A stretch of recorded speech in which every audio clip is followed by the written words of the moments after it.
Hello students, উচ্চ মাধ্যমিক 2020 যাতে সুষ্ঠুভাবে সম্পন্ন করা যায় তার জন্য পশ্চিমবঙ্গ উচ্চ প্রাথমিক শিক্ষা সংসদ, West Bengal Council of Higher Secondary Education পরীক্ষার্থীদের জন্য কিছু কঠোর নিয়ম চালু করেছে।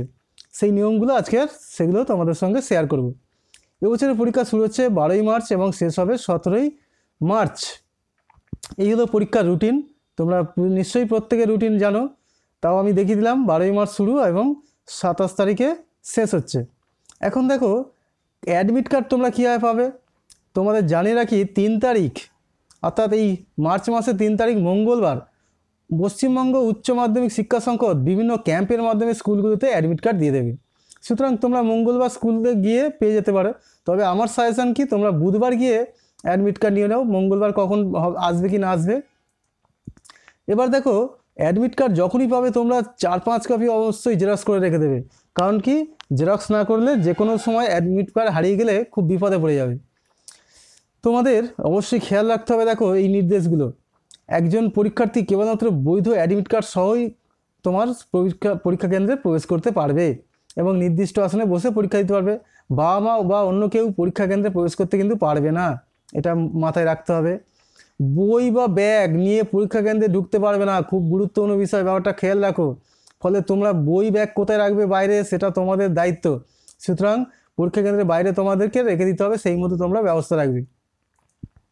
এরপর দেখো প্রত্যেক পরীক্ষার্থী অ্যাডমিট কার্ডের উল্টো দিকে দেখবে তোমাদের কিছু নিয়মাবলী দেওয়া আছে এবং পরীক্ষার প্রথম পাতায় দেখবে কিছু নিয়ম দেওয়া আছে। সেই নিয়মগুলো অবশ্যই তোমরা মেনে চলবে।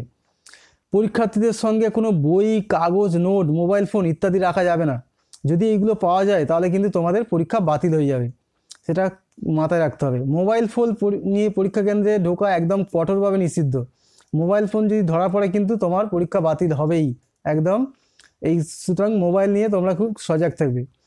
এবার দেখো পরীক্ষার্থীরা যাতে কোনো রকম টুগলি করে বা অসৎ উপায়ে পরীক্ষা দিতে না পারে তার জন্য প্রত্যেক পরীক্ষা হলে 3 জন করে শিক্ষককে গার্ড দেওয়ার নির্দেশ দেওয়া হয়েছে।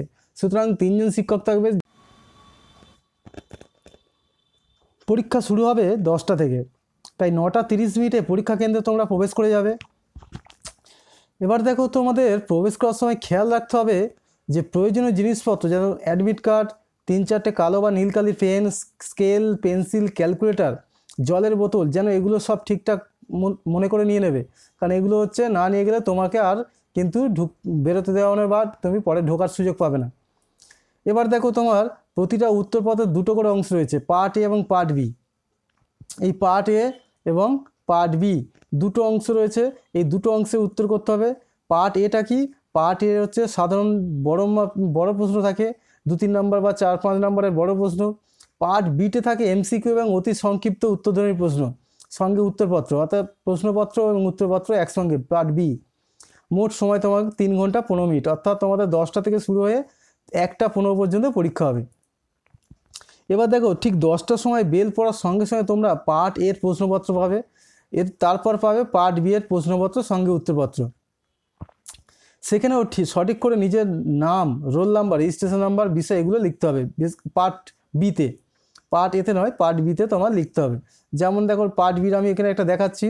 এই যে নাম রয়েছে যেমন হচ্ছে সুশান্ত মণ্ডল, রোল নাম্বার তোমাদের অ্যাডমিট কার্ড থেকে লিখবে, রোল নাম্বার আর রেজিস্ট্রেশন নাম্বার এই অ্যাডমিট কার্ড থেকে। আমি একটা জাস্ট স্যাম্পল দিয়েছি, এটা তোমরা তোমাদের অ্যাডমিট কার্ড অনুযায়ী লিখবে, ঠিক আছে।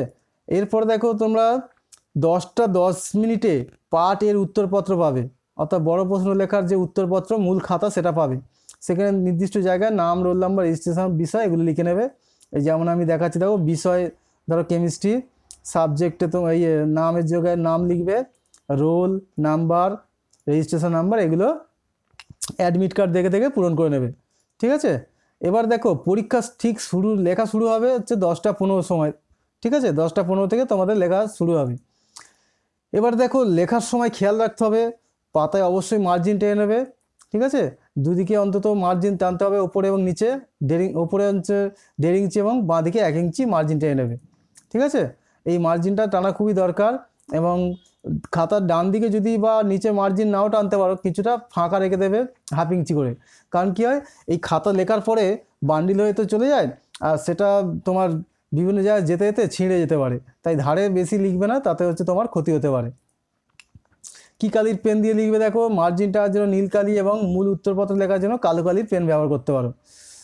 লেখার সময় নতুন কোনো পেন ব্যবহার করবে না, আগে থেকে তোমার পেন রেডি রাখবে, যা নতুন পেন ব্যবহার করতে গেলে সমস্যা হয়ে যাবে, ঠিক মতো লেখা হবে না। এবার দেখো ধারাবাহিকভাবে উত্তর লিখবে। যদি উত্তরে তোমার ক খ গ ঘ এরকম বিভিন্ন বিভাগ থাকে, প্রথমে ক বিভাগের সমস্ত প্রশ্ন লিখবে, তারপরে খ, তারপরে গ, তারপরে ঘ।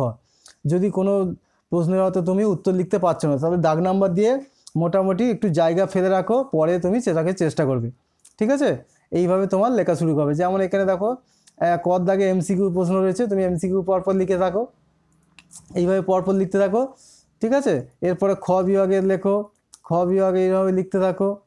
এভাবে পরপর তোমরা লিখলে কী হবে বলতো, পরপর লিখলে লেখাটা গুছিয়ে সুন্দর করে হয় এবং পরীক্ষকের দেখতে সুবিধা হয়, পরীক্ষকও তোমার প্রতি একটু সদয় হবে এবং ভালো রেজাল্ট করার সুযোগ থাকবে।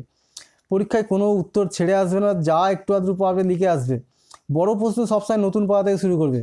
বিশেষ করে দেখো, আমি কেমিস্ট্রি সাবজেক্ট যদি একটা উদাহরণ দিয়ে দেখাচ্ছি। দেখো, কেমিস্ট্রি সাবজেক্টে তোমার তো থাকে কি না, 5 নম্বরে থাকে, 3 নম্বর থাকে, 2 নম্বরে থাকে।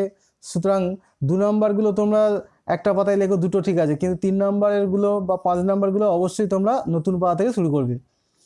এবার দেখো, বড় প্রশ্ন যদি হয়ে যায় তাহলে প্যারা করে লিখবে, শব্দের যেন বানান ভুল না হয়, যতটা বানান ভুল কম হয় তত ভালো। পয়েন্ট করে লিখবে এবং নিচে আন্ডারলাইন করবে। ঠিক আছে, যদি জ্যামিতিক চিত্র অঙ্কন করতে হয় তাহলে পেন্সিল ব্যবহার করবে, পেন্সিল ব্যবহার করবে এবং পেন দিয়ে সেটা করবে না। পার্থক্য সবসময় ছকে করে লিখবে, এটা মাধ্যমিক উচ্চ মাধ্যমিক সবার জন্য ছকে করে লিখবে। যদি তোমাদের রাফ দরকার হয় তাহলে হচ্ছে শেষ পাতায় একদম রাফ করবে এবং সেটা উপরে রাফ লিখে দিয়ে লাস্টে এটা কেটে দেবে। ঠিক আছে, যদি তোমার দেখা যায় একটা পাতা হয়ে গেছে, পরের পাতায় যেতে হবে, তাহলে ওই পাতার শেষে একদম পিটিও লিখে দাও, মানে পেজ টার্ন ওভার। অর্থাৎ তুমি তোমার শিক্ষককে বলছো, স্যার তুমি পরের পাতাও দেখো, পরের পাতাতে প্রশ্ন পরীক্ষা শেষ হবে ঠিক 1:15, অর্থাৎ 1:15 পরীক্ষা শেষ হবে। পরীক্ষা যখন শেষ হয়ে যাবে তোমরা খেয়াল করবে, পার্ট এ উত্তরপত্র এবং পার্ট বি এর উত্তরপত্র একসঙ্গে তোমরা বেঁধে শিক্ষককে জমা দেবে। ঠিক আছে, প্রথমে পার্ট এ এবং তারপরে পার্ট বি থাকবে। Thank you for watching. যদি ভিডিওটা তোমাদের ভালো লাগে তোমরা লাইক শেয়ার করো বন্ধুদের সঙ্গে এবং চ্যানেলটিকে সাবস্ক্রাইব করে নিও, যাতে তোমাদের এই ধরনের প্রচুর ইনফরমেশান তোমরা ভবিষ্যতে আরও পেতে পারো।